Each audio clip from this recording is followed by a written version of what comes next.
صديق الخير فالك الخير. يحدثني صاحب الحدث يقول: شيخ فهد، كان لي أخو أصغر مني بس كبير، يعني في الجامعة تقريبا، كان بار بأمي بر عجيب ما تتخيله، ما تطلب طلب إلا ملبى، أي أمر أي مشوار هو اللي يوديها، واقف نفسه لها، مع أنه في ظاهره مو بذاك الشاب اللي نقول أنه ملتزم مرة مستقيم، عنده نقص في جوانب، لكن مسألة يقول الصلاة، مسألة الصلاة والبر بأمي وأبوي، خاصة أمي، هذه ما ينافس فيها.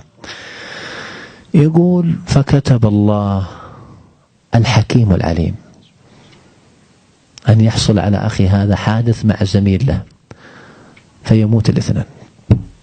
يقول إن الآن لما جانا خبر الوفاة صار عندنا مصيبتين. مصيبة الأولى موت أخوي، والمصيبة اللي يمكن تكون أعظم كيف نبلغ أمي خبر وفاته. قد نفقد أمي قد نفقدها. جلست يقول أنا ويا أبوي نشاور كيف يعني نهدئ ونذكرها.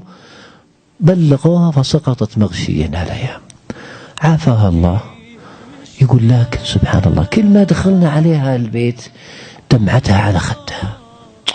يقول: تعبت أنا وتعب أبوي وخواتي، اتفقنا أن نزيل كل شيء في البيت له أثر بأخوي عشان ما يتذكره. يقول: كان سيارته عندنا لأنه كان مع زميله في السيارة، بعنا السيارة. يقول: اتفقت ويا خواتي في الليل اجمعوا ثيابه وملابسه وأغراضه كلها بوديها للجمعية تصدق بها. يقول: فعلا ذهبت في اليوم الثاني. يقول: دخلت عليها في غرفتها الخاصة إلا هي أخوان إيش متلثمة بشماغ أخوي. الله أكبر. وتبكي. يقول: يمي اتق الله، يمي سنة راح ذهب إلى ما هو خير له. ويقول: بتذكرها. اسمع الكلمة الخطيرة العظيمة اللي والله انك تغبط الشخص المتوفي من هالموقف. اسمع اللي عندك تقصير مع امك وابوك.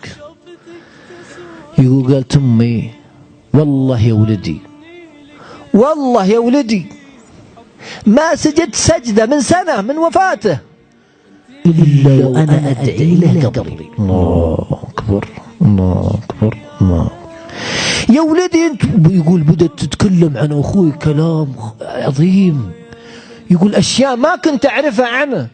قالت: يا ولدي تصدق إنه يجيب راتبه كله يسلمه لي، خذي أنا اللي أنفق عليه من راتبه، مو هو اللي يعطيني، مو أنتظر إني أعطي أمي 500,000، لا، كل الراتب لك، أنت الأم، أنت اللي تنفقين. هذا هو البر. الله يتوب علي وعليكم.